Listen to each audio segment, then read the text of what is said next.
तभी ये एक गिलहरी को घायल कर देते हैं। टॉमी से कहा जाता है कि तुम इस गिलहरी को मार दो, लेकिन टॉमी के दिल में जानवरों के लिए बहुत दया होती है। वो चाहकर भी उस गिलहरी को नहीं मार पाता और तभी ऊपर पेड़ पर एक पैरेट आता है और वो टॉमी को इशारा करता है कि तुम इस गिलहरी को लेकर मेरे साथ चलो। टॉमी उस गिलहरी को उठाता है और पैरेट का पीछा करता है। पैरेट उसे डूलिटिल के हॉस्पिटल ले आता है जो अब बंद हो चुका है। टॉमी जब हॉस्पिटल के अंदर आता है तो वो एक जाल में फंस जाता है। वहीं हमें अब डूलिटिल को अंदर दिखाया जाता है जिसकी दाढ़ी बड़ी बड़ी हो चुकी है। वो किसी भी इंसान से नहीं मिलना चाहता। पैरेट उसे बताता है कि बाहर एक इंसान एक गिलहरी को लेकर आया है पर वो किसी भी इंसान से नहीं मिलना चाहता। वहीं टॉमी को दिखाया जाता है जो जाल में फंस चुका है और तभी अम्ब्रेला लेकर एक बहुत प्यारी सी लड़की उसके पास आती है जो इंग्लैंड की राजकुमारी है, यानी कि वो इंग्लैंड की क्वीन की बेटी है। वो टॉमी को उस जाल से छुड़ा देती है और इसके बाद ये दोनों के दोनों हॉस्पिटल के अंदर आते हैं जहाँ पर टॉमी हॉस्पिटल के अंदर जानवरों को देखकर डर जाता है और इसके बाद वो डूलिटिल को वो गिलहरी देता है जो घायल है। डूलिटिल जब उस घायल गिलहरी को देखता है तो उसके दिल में दया आ जाती है और वो अपने जानवर साथियों से कहता है कि ऑपरेशन की तैयारी करो। सब उसकी इंस्ट्रक्शंस को फॉलो करते हैं। यहाँ पर जो चिंपैंजी होता है वो गिलहरी को ऑपरेशन थिएटर ऑपरेशन टेबल पर लिटाता है और इसके बाद ये सब के सब मिलकर ऑपरेशन करना शुरू करते हैं। टॉमी देखकर बहुत इंप्रेस हो जाता है कि किस तरह से डूलिटिल जानवरों से प्यार करता है और वो तय करता है कि वो डूलिटिल के पास रहकर इस कला को यानी कि जानवरों से बात करने की कला को सीखेगा। यहाँ पर जो राजकुमारी आई होती है वो डूलिटिल से कहती है कि रानी की यानी कि मेरी मॉम की तबीयत बहुत ज्यादा खराब है और वो तुमसे मिलना चाहती है।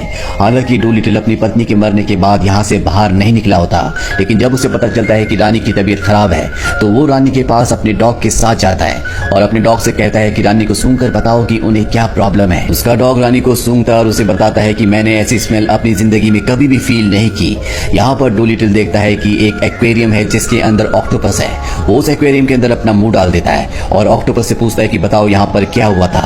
ऑक्टोपस उसे बताता है कि रानी ने आखिरी बार चाय पी थी जिसके बाद वो बीमार हो गई और डूलिटिल समझ जाता है कि उन्हें चाय में जहर मिलाकर दिया गया था और अब वो उस जहर के बारे में पढ़ता है और कहता है कि ये बहुत ही खतरनाक जहर है जो कि नाइटशेड पौधे से बनाया गया है और जल्दी अगर रानी को एंटीडोट नहीं दिया गया तो उनकी मृत्यु हो जाएगी। और इस नाइटशेड पौधे का जो एंटीडोट यानी कि इस जहर को काटने का जो तोड़ है वो एक खास तरह का फ्रूट है जिसका नाम ईडन है, जिसे हासिल करने के लिए इन्हें एक बहुत लंबे सफर को तय करना होगा। और अब डूलिटिल अपने साथियों के साथ उस सफर पर जाने के लिए तैयार हो जाता है। हालांकि टॉमी भी उसके साथ आना चाहता है लेकिन डूलिटिल उसे साफ साफ मना कर देता और कहता है कि तुम अपने घर जाओ। टॉमी अपने घर चला जाता है और रात को जब वो अपने बेड पर होता है तो एक बार फिर से उसके पास पैरेट आता है। उसके साथ एक जिराफ भी होता है और पैरेट टॉमी से कहता है कि तुम्हें उस सफर पर जाना चाहिए। टॉमी अपना घर छोड़ देता है और जिराफ के ऊपर बैठकर उस बंदरगाह की तरफ निकल पड़ता है जहाँ से डूलिटिल अपना सफर शुरू करने वाला है। और जब वो उस जगह पहुंचते हैं तो डूलिटिल का शिप जा चुका होता है। यहाँ ऊपर एक टूटा हुआ ब्रिज होता है। टॉमी उस ब्रिज के ऊपर पहुंच जाता है और जब ब्रिज के नीचे से डूलिटिल का शिप गुजरता है तो वो उस पर कूद जाता है। हालांकि डूलिटिल को बिल्कुल भी अच्छा नहीं लगता और उसका पैरेट बोलता है कि तुम इस सफर पर पूरी तरह से अकेले हो, इसीलिए मैं टॉमी को यहाँ पर ले आया।